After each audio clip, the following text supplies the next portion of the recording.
মানুষ তো পার্লামেন্টের মজাই পায়।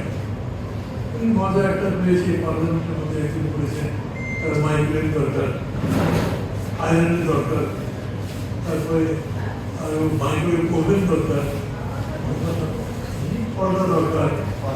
না, উনি নিজের জন্যই চেয়েছেন, তারা সব সদস্যের জন্যই চেয়েছেন। মানে এই বক্তব্য দিয়ে যে জামাত ইসলামকে একটু পর্দা করে দেবো, সমর্থন করবো, সেই চিন্তা থেকে আমি বলছি। কিন্তু দিস ইজ ভেরি ট্রু যে সংসদের মধ্যে এই আলোচনা হচ্ছে না, যা আজকে আমাদের এখানে বাজারে হচ্ছে। কথা বলেন প্রেস ক্লাবে মতিলাল মজুমদার সুজনের যে বাজেটের আলোচনা করছে, সেই আলোচনা সংসদে হচ্ছে না। কিন্তু এটা হওয়া দরকার। পলিটিক্সটা কি?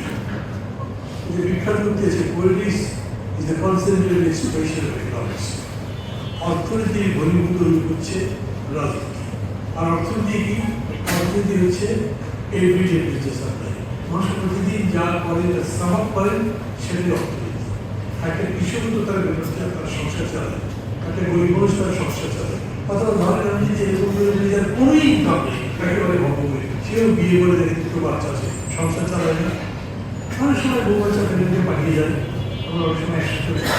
এই যে একসাথে থাকা পরিবার, সে তো নিজের দায়িত্বটা পালন করছে। তার নিজের একটা ইকোনমিক্স আছে না, কিরকম করে দিবেরা খায়, কিরকম করে কাপড় করে, কিরকম করে ওষুধ বিষয় করে, সে ধার করেই আর ভিক্ষা করে আর যেরকম করেই হোক একভাবে দেশটা চালায়।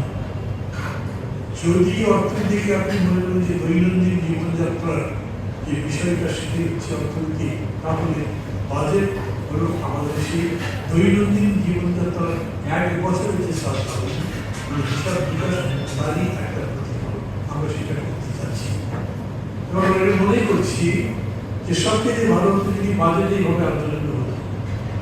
যে আলোচনা আছে এখানে রয়েছে, আমি তো প্রস্তাব করতে পারি না যে আজকে আমাদের এখানে যারা যারা আলোচনা করেছেন তাদের সবাইকে সংসদে নিয়ে তাদের 10 মিনিট করে বক্তৃতা শোনা হোক, তারা তো পার্লামেন্টের মেম্বার নয়। কিন্তু পার্লামেন্টের মেম্বার নয় এমন যে তার ওই সমস্ত পর্দা চায় না, কথাটা এমন এমন কথা বলে কেন যে কথাগুলো কেমন করে জীবনের প্রাসঙ্গিক হয়, সেই ধরনের কথা বলে।